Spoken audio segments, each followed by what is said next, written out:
This is the story about a girl who was born without a vagina. But if she was born without a vagina, then how do we even know that it was a girl? Well, the chromosomal sex of the baby is determined at the time of fertilization based on the chromosomes that they share. Most of us believe that if the baby has XX chromosome, the baby is going to become a female. And if the baby has XY chromosome, the baby will become a male. Well, this is not wrong, but this is incomplete truth, because it's not the presence of 2X chromosome that makes a baby a female. It's the absence of a Y chromosome that makes the baby a female, because we were naturally, by default, designed to become a female, unless there is some interference by some external factors, and that external factors is present in the Y chromosome. Even if the fetus has only one X chromosome, she can still be a female. I'll tell you how. There is a condition called Turner syndrome, which is a monosomy of the X chromosome. In this case, the baby has only 45 chromosomes. Normally human have 46 chromosomes. In Turner syndrome, baby have 45 chromosomes and has only one X chromosome. She does not have either X or Y. But since there is no Y chromosome, the baby is going to become a female. Similarly, there is a condition called Klinefelter syndrome, where there are 47 chromosomes. Normally we have 46. There is 47. Here there are 2 X chromosome and a Y chromosome, XXY.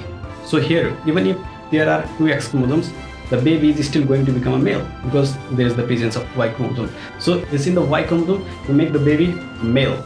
So until and unless there is a Y chromosome, we are always going to become a female. But what's there in the Y chromosome? Well, Y chromosome contains SRY gene.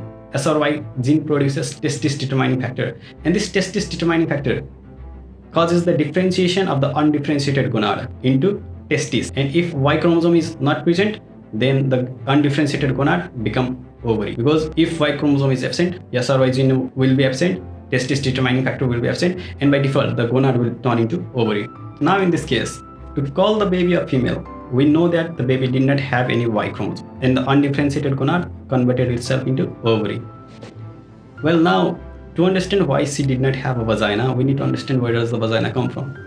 Actually, vagina, uterus, fallopian tubes, these are the internal female structures, internal female genitalia, and the structures like clitoris, vulva, these are external female genitalia. These two structures come from different structures. Internal female genitalia comes from Mullerian duct, where the external genitalia come from structures like urogenital sinus, urogenital folds, this sort of thing. Mullerian duct give rise to internal female genital tract.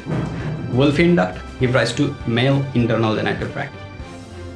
Before we were differentiated into either male or female, we had both Mullerian duct and Wolffian duct. If there is absence of Y chromosome, then Mullerian duct persists.